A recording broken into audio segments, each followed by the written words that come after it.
महाराज जी, लोगों को जो ये माता आती है वो क्या होता है? प्रणाम करना चाहिए। कोई माता पिता नहीं आती है। नाटक की बातें हम इन्हें नहीं मानते, खुद देखा है। हम एक घटना बताते हैं।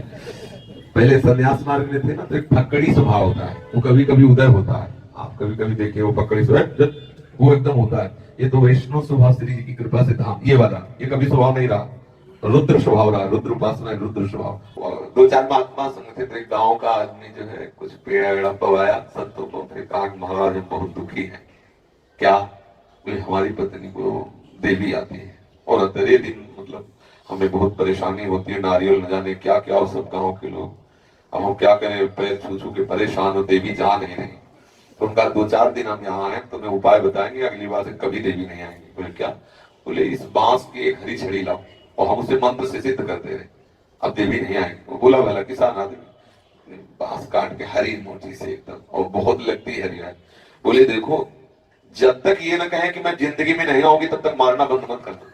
हमने इसे मंत्र से अभिमंत्रित कर दिया है, और अगर जब बोल दे कि जिंदगी में नहीं आऊंगी तो जान लेना कि वो जिंदगी में नहीं आएंगे। बोले बड़ी महाराज कृपा के हम परेशान हैं, रुपया पैसा लगा लगा के ये फल वो फूल ये धूपबत्ती अगरबत्ती। बोले बिल्कुल जाओ, हमने मंत्र से सिद्ध कर दिया छड़ी। वह जहां आई देवी ऐसे कि मैं दुर्गा, उठाया वही डंडा, और 10-15-20 के बाद बोली कि बस हम, अरे हमें क्यों मारे, देवी तो चली गई। अरे बोले नहीं अभी नहीं गई। अब बोले जिंदगी में नहीं आएगी, जिंदगी में नहीं आएगी। अरे किसी के शरीर में देवी शक्ति का प्रभाव आएगा और वो झिल पाए?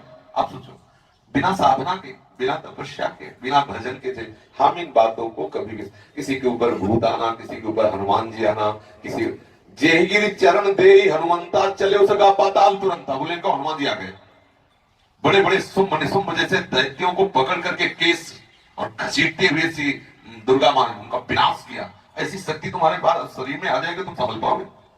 वो संभालोगे? या तो इस कोटि की साधना हुई हो तो भाई समझ में आवे कुछ कि हाँ झेल पाए। 0 वाट का पावर का बल्ब 11,000 वाट की बिजली कहाँ झेल सकता है? हम इन बातों पर विश्वास नहीं वहां नहीं थे। तो कुछ ऐसी भ्रांतियां हैं जो जीवों को परेशान किए हुए हैं। हम प्रभु के अंश हैं, सच्चिदानंद प्रभु का ही सारा विलास है।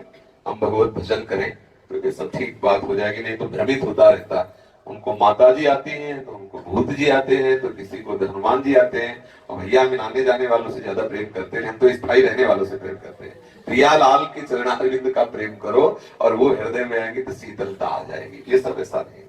हमारी मान्यता पर मोहर नहीं लगाएंगे कि किसी के माथे पे दुर्गा देवी आ जाती है, किसी के सिर पर हनुमान जी आ जाते हैं, ये बात नहीं मानने वाले। जैसे महाराज जी हमारे यहाँ पर ना जहारी बाबा की कुल देवता है हमारे ससुराल में, तो वहाँ पे ना सिगरेट का भोग लगाते हैं। ये सब आसुरी प्रवृत्ति, राक्षसी भाव है सब। कहीं तो बुकरे को भी बलि कर चाहते ना, बकरा, कहीं भैंसे का चाहते। ये सब इतना घोर निंदनीय। अरे माँ है, माँ वो माँ शराब पिएगी, माँ सिगरेट पिएगी, माँ मांस खाएगी, माँ अपने बच्चे को खाएगी। अरे चाहे आप काली बोलो, दुर्गा बोलो, चामुंडा बोलो, सारा जगत उसका बच्चा है। उसको कहा जाता है जगदम्बा, जगत की माँ। जैसे हम उसके लिए प्राण प्यारे, वैसे बकरा भी उसके लिए प्राण प्यारा, भैंसा भी प्राण प्यारा। आप बकरे की हत्या करने पर माँ प्रसन्न हो जाएंगी। अरे बड़ी तुम्हारे अंदर श्रद्धा है तो अपना खून फाड़ के दो, तुम जान भाई, अपना खून फाड़ के, माँ मेरी श्रद्धा, मैं खून अपना देता। तो भाई चलो कोई श्रद्धा है आप शरीर पे, हम करते हो खून। बकरे के ऊपर काटने में क्या जाता है? कोई भी। अरे दूसरे की हत्या करने में ये कोई बलि है? बोले हमें बलि चढ़ा रहे हैं, मूर्खता है। किसी भी जीव को उसी में माँ भगवती देख लो, बकरे में ही। क्या माँ भगवती उसमें नहीं? क्या बकरे उसकी हत्या करना? शराब, बोले देवी का शराब होगा, भोग लगा, प्रसाद पा गए। प्रणाम है ऐसे प्रसाद को, ऐसे भोग को, ना ऐसी चर्चा ना ऐसे दृश्य, इनमें सम्मिलित नहीं होना चाहिए।